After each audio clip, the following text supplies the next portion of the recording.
Hi everybody, this is Saad for the Sad Truth. Today I'd like to discuss a fallacy known as the no true Scotsman fallacy as applied to uh, discourse relating to Islam. And I will bring several examples from my own personal life where I've engaged folks that then engage in this type of fallacy. But the no true Scotsman fallacy basically works as follows. Suppose I tell you that all Scotsmen engage in behavior X. And then you say, oh, but I know a Scotsman who doesn't engage in behavior X. And then if my rebuttal is, yeah, but this guy is no true Scotsman, then that's exactly what the fallacy is. Now, how is that applied to the context of discussions dealing with Islam? Well, I've had all sorts of discussions with all sorts of people, both privately and publicly, on these types of issues, and oftentimes what you get from apologists is exactly succumbing to this fallacy, right? So if we're discussing some issue and then I point to some profoundly authoritative source regarding the issue at hand, then of course their answer will be, yeah, but the guy in question, he's no true Muslim. So let me give you a few examples. So the Grand Mufti of Jerusalem in pre-1948 Israel, what is today Israel. So this is the Grand Mufti of Jerusalem. So this is a guy who, by definition, knows a lot about Islam. And he's a guy who had some rather nasty friends, including he met up with Mussolini and with Hitler and his gang, and he had some pretty nasty plans for the Jewry in the Middle East. When you discuss these types of issues as relating to some of his religious ideas, and hence, demonstrating that some of his thoughts and plans were certainly inconsistent with tolerance and plurality and brotherly love, then of course the answer from folks who are pushed into a corner is, oh, but the Grand Mufti of Jerusalem, he's no true Muslim. He doesn't represent the true teachings. So the Grand Mufti of Jerusalem is not a true Muslim. In other cases, I've had conversations on the punishments for apostasy, leaving the faith in Islam. And people say, oh, no, there is no such thing. It's not clear in the Qur'an. There is no such thing. It's a misinterpretation.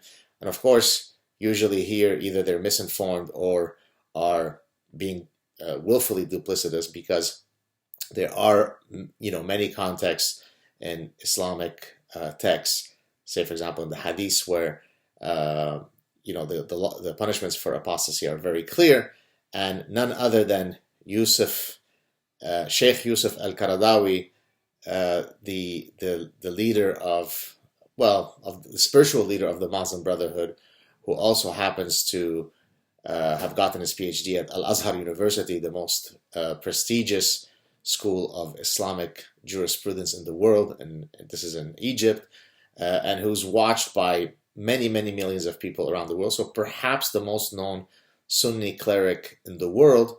And then I point to what his position is on apostasy. What do you think the response is? Well, Yusuf Al-Qaradawi is no true Muslim. So Yusuf Al-Qaradawi, Sheikh Yusuf Al-Qaradawi, PhD from Al-Azhar University, spent his whole life immersed in the study of Islam, doesn't understand Islam. He's a fake Muslim. Same thing has been argued in some of my conversations when I've pointed to some position that was taken by Abu Bakr al-Baghdadi, the current so-called caliph of ISIS, who has a PhD in Islamic studies. The response is, are you kidding me? He's no true Muslim. Same thing has been uttered about Osama bin Laden. He's a fake Muslim. He doesn't understand Islam. Same thing has been uttered about the current leader of Al-Qaeda, Al-Zawahiri.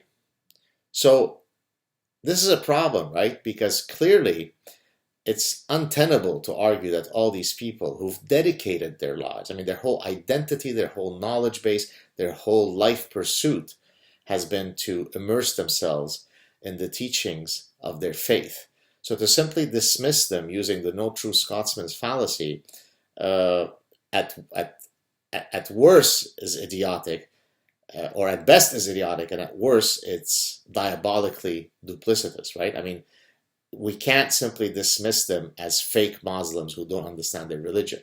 Now, of course, that doesn't mean that every single individual of that faith adheres to whatever position these people are espousing, but to simply dismiss them suggests that people don't wish to seriously engage in reasoned debate.